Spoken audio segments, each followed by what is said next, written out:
Magandang umaga po mga ka-agri. Charlie Cruz po ng Candice Farm para sa Agrihan Tayo ng Agri TV at iba pa. Kasama sa hanap buhay. Mga ka-agri, nandito po tayo ngayon sa Pililla Rizal para po matuto tayo. Itong kanilang pinapractice dito yung natural farming. Tara na at samahan nyo kami.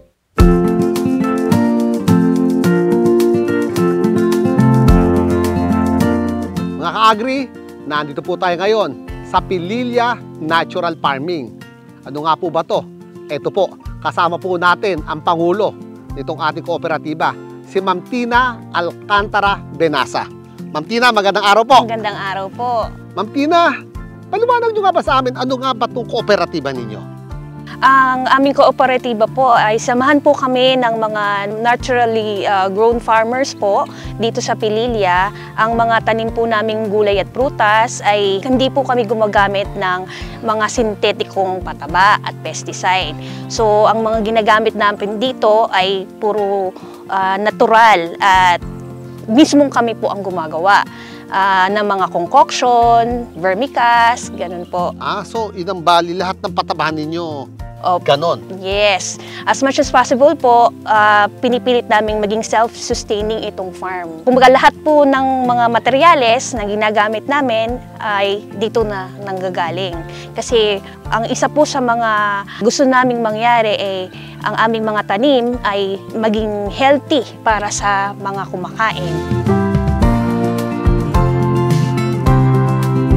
Ano nga ba yung naturally grown sa organically grown? Ang organic kasi, ibig sabihin, meron na siyang certification na may tatak na kumbaga na pasado sa lahat ng standard. So ngayon po, on process kasi kami ng certification. Actually, under po kami ng participatory guarantee system. Ito is parang subsidy ni government na instead of paying higher amount, 180,000 something, si government, hindi na po ganun, hindi tayo gagastos ng ganun kalaki.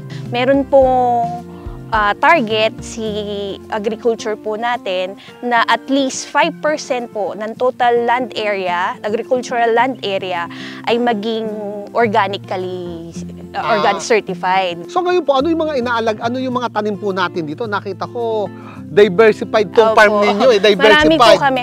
Meron po kami ditong pinakbet, ampalaya, kalabasa, talong, sitaw. Yun nga lang po, kasi pinapractice namin din yung crop rotation. So may time talaga na pagpapahingahin din natin yung lupa bago natin uli siya taniman. Sa ngayon, ang aming available dyan ngayon ay talong, kamatis, meron din po kaming kalabasa, pipino. Yan, normally po kasi worry din ako, kasi may nagtatanim-tanim din ako. Napansin ko lang, marami na konti yung sa pataba, walang masyadong madaling magpataba ng lupa. Pero yung paggamit ng pestisidyo, hindi ba kayo nahihirapan yan? Ang ginagamit namin dito ay yung wood vinegar at saka OHN. So paano natin didilig yung wood vinegar? Ayan, sa mga ka-agri, ito. Marami rin po kasi tayong mga ka-agri na may alaalaga yan sa bahay nila, di ba? So paano natin ginagawa? Kasi common na yan common problem yan ng mga nag-aalaga sa bahay nila Ang wood vinegar kasi is nag-undergo siya sa process. Meron kasi yung chamber. Sa ngayon, wala pa kami noon nung chamber.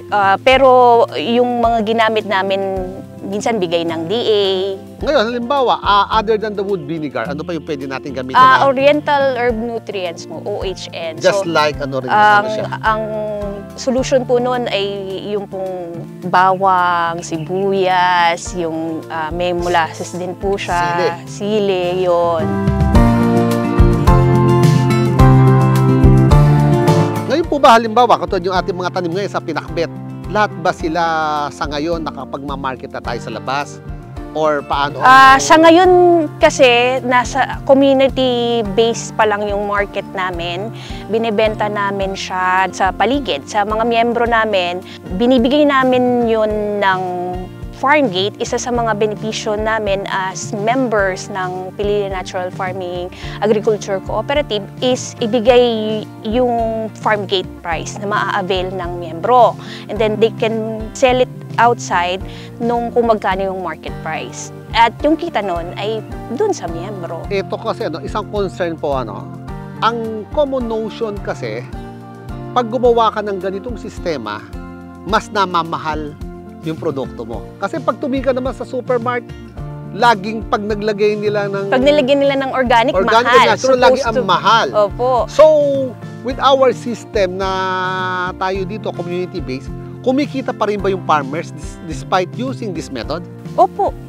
Kumikita rin. po, opo, kumikita po. Actually, isa yan sa aming adhikain, na ang naturally farmed vegetables natin ay maging readily available and accessible para sa nakararami. Hindi yung porke mayaman lang ba ang pwedeng kumain ng organic, pero paano naman yung nandito lang sa paligid, yung mga ordinaryong tao. So yun yung adhikain namin ng ang healthy products natin, mga produkto, gulay at prutas na ito ay dapat kayang bilhin ng isang ordinaryong tao.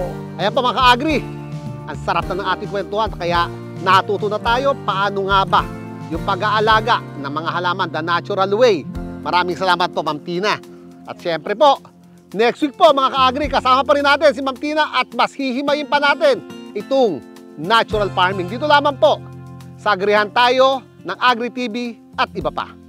Kasama sa Hanap Buhay.